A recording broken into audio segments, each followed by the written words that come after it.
We put there a chair on the side that if I don't feel well, I could sit down. I didn't need it. So it's also nice for the male audience to watch young, impressive guitarists like Thalìa than to watch, for example, me all the time. And then the other guitarist, very close friend of mine since 30 years, left the band because he thought they can do his project. Rock Meets Classic was once my project, which they stole away from me. You said that after everything that you went through for the last couple of years, your biggest dream was to play one more show. So when you finally stepped back onto the stage with a new lineup and everything, did it feel like coming home? Or did you feel the same excitement that you did back in '98 when you first started touring with Primal Fear? Well, it was different because I didn't play a show in 4.5 years. And the time has come when I say, okay, you have to try it. If you don't try it now, you will never know if you're able to do it or not, or what is going on. So it was for me like a jump in ice cold water. And of course, we rehearsed, but rehearsal are not a show. That's like a football training and a match. It's different. And then we played the show and I felt good. The band was great and the vibe in the band is fantastic. So it helped me also to go through the show. And also my constitution was okay. We put there a chair on the side that if I don't feel well, I could sit down. I didn't need it. I was singing, and I felt good. And the show went great. The people were great. The audience, fantastic. And it helped all a lot to enjoy what I didn't know before and what I missed the last 4.5 years. I can only imagine. Well, a lot has changed in the Primal Fear camp. New album coming out, new energy, and you have a very dynamic new lineup. You got to put all of that to the test. So what did the first rehearsal teach you about leadership that you didn't know back in 1998? That was a point where I was the lead singer in my band Sinner, and we had a new album in the charts. And I wasn't searching for a new band or something because I got a lot to do. I got a tour with Deep Purple lined up as a direct support, and everything went well for me. And then we met in a bar in our hometown, and Ralph was doing a show with Judas Priest covers, and his bass guitarist and guitarist didn't show up. They couldn't play the show. So he asked Tom and me if we could do it. And I never played in a cover band. I never did covers. So for me, it was a new situation playing songs from other people. Of course, maybe one cover on an album or so, but a whole set of covers, never did it. The show went great, and the only thing I have to mention is I was the lead singer. And how was my feeling if somebody else is singing and I'm stepping back doing bass and backing vocals? But I felt good, and after that we decided to write some songs together and see what happened. And that was the beginning of Primal Fear. After a quarter century of making music, what new elements or inspirations did you bring to this new record? Did you approach songwriting or production differently to keep things fresh while keeping the same trademark Primal Fear sound that we all know and love? Since years, we are a very oiled machine, good oiled machine with me, Magnus, and Ralph writing most of the songs since a long time, and this time too. Everybody is always invited to write songs in the band, but there was already the feeling that some motivation is getting lost. So the old team was writing again. We were happy with our songs. We wrote 25 songs, and from the production, it was close what we ever did. We were going to a big studio, recording drums, the old school, in a huge room, because I have the view as the producer that the basis of a record is the drums. If the drums is shit, can save you money. Don't record guitars. So it doesn't, but the drums has to be great. So everybody of the others has his own studio, can record on his own, sending files back, forth, and discussing. And then we collecting all the files and going to Denmark. Ralph and me, we were this time attending the mix, and we're together with Jacob Hansen in his studio. And it was 10th album we worked together or something like that. So we know each other very well. He's great mixer and also engineer, fantastic, great studio. So this was a really good time in Denmark, and we tried our best. if it would be my turn, I would still sitting in Denmark mixing. This is stupid, but I'm so much into little details that somebody has to stop me. And the result is very promising. I like the sound. It's powerful on the other side, super clear. You hear everything. And this is a great combination for me that it's not that cheap computer production. It's still a real production, and this is very important for I had a chance to hear it, and it's very vibrant, and it's every Primal Fear album has been energetic, but this one has a sort of new energy. I wouldn't call it modern per se, but more dynamic. I mean, I was really blown away by what I heard. Really? Yeah, I especially liked I Am Primal Fear. That song just really hit home. But really hit so home. many people say that. I don't know. Okay.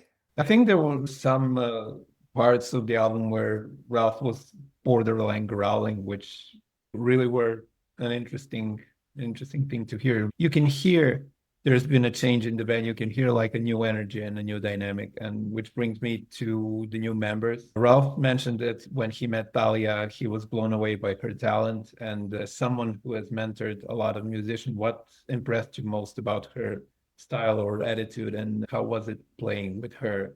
I have to take a little longer time now, because as in the times of social media, it was everywhere that we were looking for a second guitarist, and we got a lot of interest and offers from very, very well-known guitarists from America, also from the UK and Europe. And we were thinking about what we're gonna do. Go in the standard way, the usual way, and take one, and everybody says, wow, is this cool? They have a new guitarist. Or do we come up with something totally unexpected, a surprise? And I like surprises. And in the beginning, I talked to Rolf, and for me, it felt a little bit strange. A black girl with an afro and a left hand. And it was like, wow. But then first I want to check, can she play the difficult Primal Fear parts? Sometimes the guitars are really more difficult as you think when you hear it. So it's like the diddly diddly diddly, this harmony stuff. It's not that easy. So she has to play that. And another, for me, super important fact is, does she fit in the band as a person? After the last trouble we had, I was really looking out not to make just the announcement or whatever. I have first to check everything that I'm 100% sure that it would be the right move. I don't want to change again guitarists in 6 months or so. I need the feeling that this could be stay for a longer time. So we checked her out, and she played well. She had to get in this band with 4 guys who are older than her. On the other side, it was not bad. If you see a Primal Fear concert, I think it's still a shame that 70% of the audience are male. Could be more equal. But Thalìa is by far not. She looks good, she moves good. So it's also nice for the male audience to watch young, impressive guitarists like Thalìa than to watch, for example, me all the time.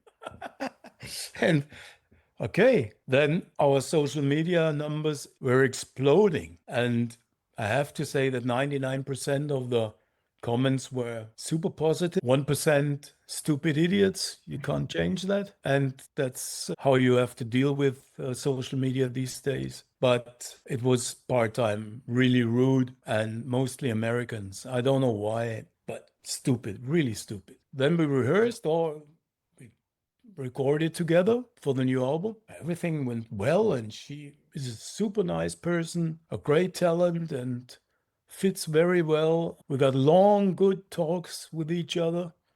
So I'm looking forward that we play together for a longer time. You never know, but hey, it's cool. And we played 3 shows now together, and all the festivals went super cool, and everybody's happy. A good vibe in the band, very friendly, very peaceful, very creative. So everybody's super happy at the moment. Yeah, that's great to hear. You mentioned social media, and could lead me into one question I wanted to ask you, because apart from being active on stage, you have been active in the music business for quite some time now, and you've seen seismic shifts from vinyl to CD to downloads to streaming to everything. And right now we're going through two major changes which are affecting the industry. One is social media, songs being created for TikTok, like short attention span songs, and the other being AI. And we've all seen a lot of controversy about AI being used for album covers, for layouts, for promo, whatever.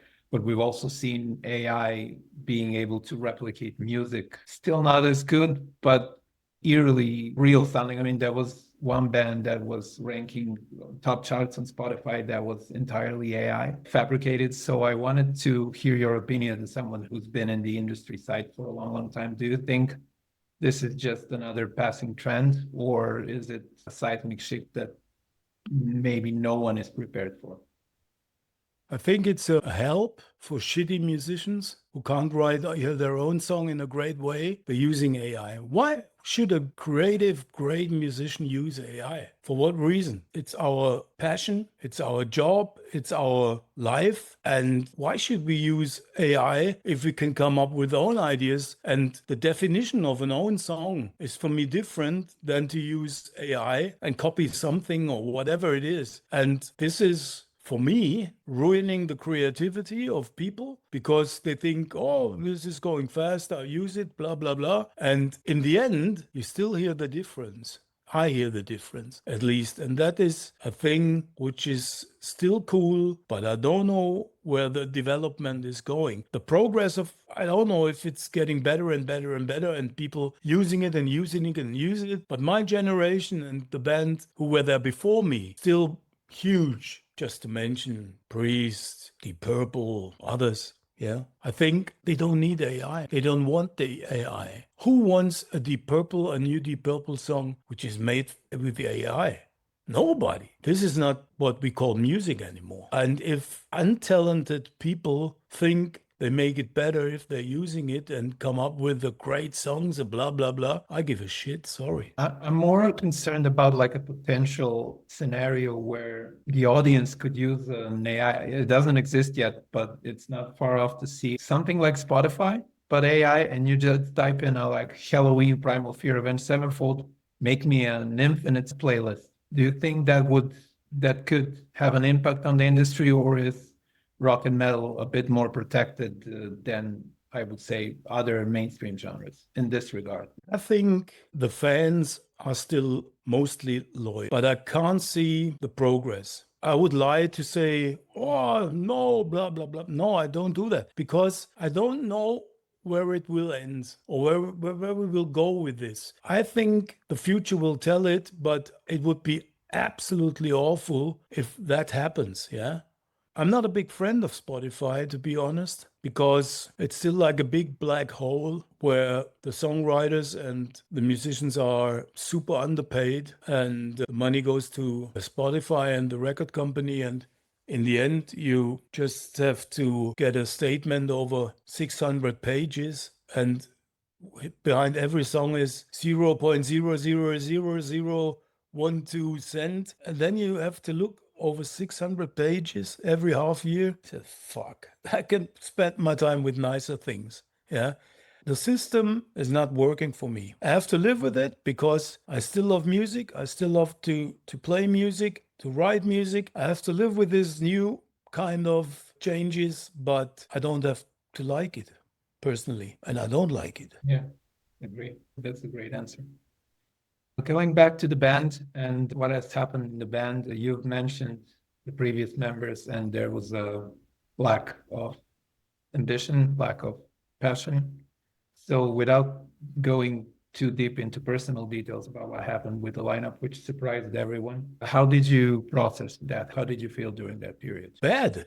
because we played together for a long time. And there were some comments by one of the guitarists which were ridiculous. They were very evil. And as I was feeling that I'm able to come back full time, everything said, why should I make music with a guy who don't want to make music with me? It's that easy. And the company Primal Fear belongs to me and Ralph. And I said, I only continue without this guy. So we told him that we don't want him anymore. In evil speech, we fired him. And then the other guitarist, very close friend of mine since 30 years, he decided that his future is better with him. And he left the band because he thought they can do his project. Rock Meets Classic was once my project, which they stole away from me. And but we know that Magnus wants to play live for a longer time. And we know how good he is. And the other guys didn't want him to join the band live. It was always a fight that me and Ralph was writing with him most of the songs. So they were part-time jealous about that. And so we knew Magnus is back. Andre, the drummer, already played the last tour with Primal Fear. So that was not new. It was easy to decide. And the only position which was not clear at that moment was Thalìa. So for us, it was done in seconds. It's a sad story, but that's life. Yeah. It's like, but on the other hand, we have Domination set for release and a big European tour on the horizon. I think the biggest one you've had since 2018. So what would you consider a successful year 2026 for Primal Fear? Oh, we're already working on more European shows in countries we didn't play on this tour. We go to South America. We're playing more festivals this summer, because this summer we only play a handful of festivals because we tour already in early September. So it will hurt our tour, and we don't want to hurt our tour with that. So then we have a nice offer from Japan. So 26 will be mostly packed with a lot of shows. Musician dream. It's great.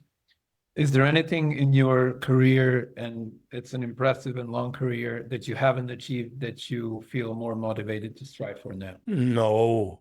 I learned to live with ups and downs. I learned to enjoy the good moments and hate the bad moments, but that's life. Like in a regular life, it is the same. But if something is working out great, I can really enjoy it and be happy. And this I will keep, hopefully, forever. If you could host a Primal Fear show inside the Feltons Arena doing a Schalke match, which song would you play during the hypothetical halftime, and why? For you, I play I'm the Primal Fear. Perfect.